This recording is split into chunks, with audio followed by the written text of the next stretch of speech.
Hello guys, welcome back to the channel. இன்னைக்கு இந்த வீடியோவில் நாம் பார்க்க போகிறது சமீபத்தில் தெலுங்கில் வெளியான தே கால் யூம் ஓஜி அப்படிங்கிற தெலுங்கு படத்துடைய ரிவ்யூ தான். படம் வந்து தமிழ் டப்பிங்லேயும் அவைலபிள் இருக்கு.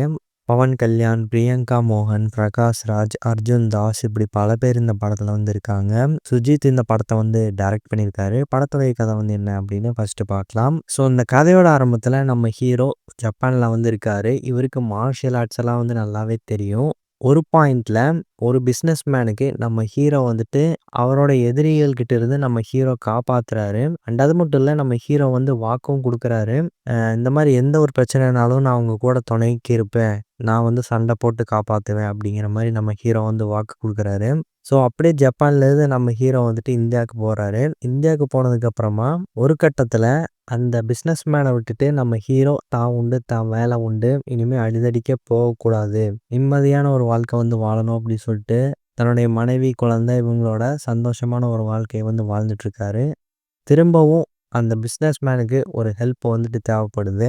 எதிரிகள்னால சில பிரச்சனைகளும் அவருக்கு வந்து உருவாகுது. ஸோ இந்த பிரச்சனையிலேருந்து திரும்பவும் நம்ம ஹீரோ அவரை காப்பாற்றுறதுக்காக போனாங்களா இல்லையா, ஸோ அப்படி இவர் போனதுக்கப்புறமா வரக்கூடிய பிரச்சனைகளை எப்படியெல்லாம் சால்வ் பண்ணுறாரு அப்படிங்கிறது தான் இந்த படத்துடைய மீதி கதை அப்படின்னு சொல்லலாம். ஸோ பர்ஃபார்மன்ஸ் வைஸ் வந்து பார்க்கும்போது எல்லாருமே அவங்கவுங்க பர்ஃபார்மன்ஸை நீட்டாக கொடுத்துருந்தாங்க. கொஞ்சம் லவுடாகவுமே இருந்துச்சு எல்லாரோடைய அந்த நடிப்புமே. மிக முக்கியமாக பவன் கல்யாண் வரக்கூடிய போர்ஷன்ஸே இந்த படத்தில் வந்து கொஞ்சம் கம்மி அப்படின்னு தான் சொல்லி ஆகணும். ஸோ வருவார், சண்டை போடுவார், அதுக்கப்புறம் வந்துட்டு டைலாக்ஸ் வந்து பேசுவார். இதே மாதிரி தான் இருக்கும். ஒரு சில எமோஷனல் காட்சிகள்லாம் அங்கங்கே வந்து போவார்.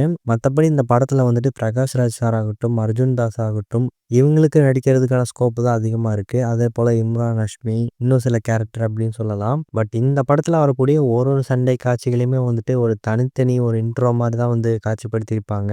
ஒரு சண்டை காட்சி வரும்போதுமே நம்ம ஹீரோக்கு வந்து பயங்கரமான இன்ட்ரோடக்ஷன் இருக்கும். கிட்டத்தட்ட ஒரு கேஜிஎஃப் ஃபார்மேட்டில் இருக்கும் அப்படிங்கிற மாதிரி சொல்லலாம். பட் அந்த எல்லா ஆக்ஷன் காட்சிகளையுமே வந்துட்டு படமாக்கப்பட்ட விதமாகட்டும், ஹீரோக்கான அந்த பில்டப் காட்சிகளாகட்டும் எல்லாமே வந்து செம்மையாக பண்ணியிருந்தாங்க.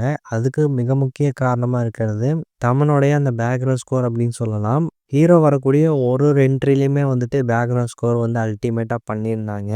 அண்ட் பிரியங்கா மோகன் படத்தில் வந்துட்டு ஒரு 20 நிமிஷமே வந்தாலும் அவங்களுக்கான அந்த பர்ஃபார்மன்ஸ், அந்த வரக்கூடிய இடங்கள் நல்லா இருந்தது. இந்த படமே வந்துட்டு ஒரே போர்க்களமாக இருக்கக்கூடிய இடத்துல அந்த லவ் போர்ஷன்ஸாக வந்து கொஞ்சம் ரிலீஃபாக இருக்கிற மாதிரி, கொஞ்சம் சைலண்ட்டாக போகிற மாதிரி இருக்கும். அண்டு படத்தில் மெயினாக சண்டை காட்சிகள் அதிகமாக இருக்குது அப்படிங்கிறதுனால சினிமோட்டோகிராஃபி படத்தில் வந்துட்டு செம்ம கிளாஸாக இருந்துச்சு. மனோஜ் பரமஹம்சாவுடைய சினிமோட்டோகிராஃபி தான் இந்த படத்துக்கு ஒரு உயிர் கொடுத்துருக்கு அப்படின்னு சொல்லலாம்.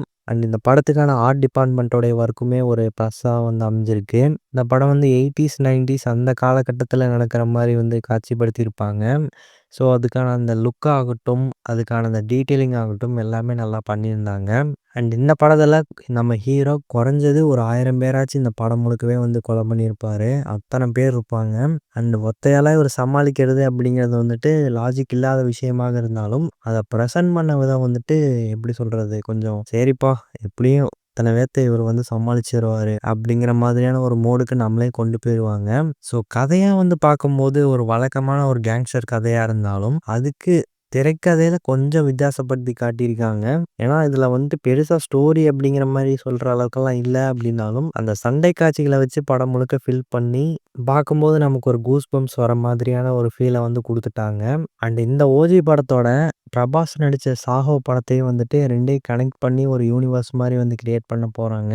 ஸோ அது எப்படி கனெக்ட் ஆகுது, என்ன ஏது அப்படிங்கிறது இந்த படத்தை பார்க்கும்போது உங்களுக்கே தெரிய வரும். மேபி ஃப்யூச்சரில் பார்ட் 2 கூட இந்த படம் வரக்கு வாய்ப்புகள் இருக்குது அப்படிங்கிற மாதிரி அவங்களே வந்துட்டு இந்த படத்தில் காமிச்சிருப்பாங்க. சரி, ஓகே, ஓவராலாக இந்த படம் வந்து எப்படி தான் இருக்குது அப்படின்னு சொல்லி பார்க்கும்போது, ஸோ உங்களுக்கு ஆக்ஷன் படம் வந்து ரொம்ப பிடிக்கும் அப்படிங்கிற மாதிரி இருந்ததுன்னா தாராளமாக இந்த படத்தை வந்து ட்ரை பண்ணி பார்க்கலாம். ஸ்டோரியாக வந்து நீங்கள் பார்க்கும்போது அந்த அளவுக்கு இருக்காது. பட் அந்த தியேட்ரிக்கல் மொமெண்ட், அந்த கூஸ் பம்ப்ஸான மொமெண்ட்ஸ் எல்லாம் வந்துட்டு இந்த படத்தில் பில்டப் காட்சிகள் எல்லாமே வந்து தரமாக பண்ணியிருப்பாங்க. ஸோ அதுக்காக வேணால் ட்ரை பண்ணி பார்க்கலாம். கமர்ஷியல் ஆக்ஷன் படங்களை விரும்பி பார்க்குற ஆடியன்ஸுக்கு இந்த படம் கண்டிப்பாக பிடிக்க அதிக வாய்ப்புகள் இருக்குது. ஸோ ட்ரை பண்ணி பாருங்கள். இந்த ஒரு ரிவ்யூ வந்து உங்களுக்கு பிடிச்சிருந்தா லைக் பண்ணுங்கள், ஷேர் பண்ணுங்கள், கமெண்ட் பண்ணுங்கள். இந்த சேனலுக்கு சப்ஸ்கிரைப் பண்ணுங்கள். தேங்க்யூ.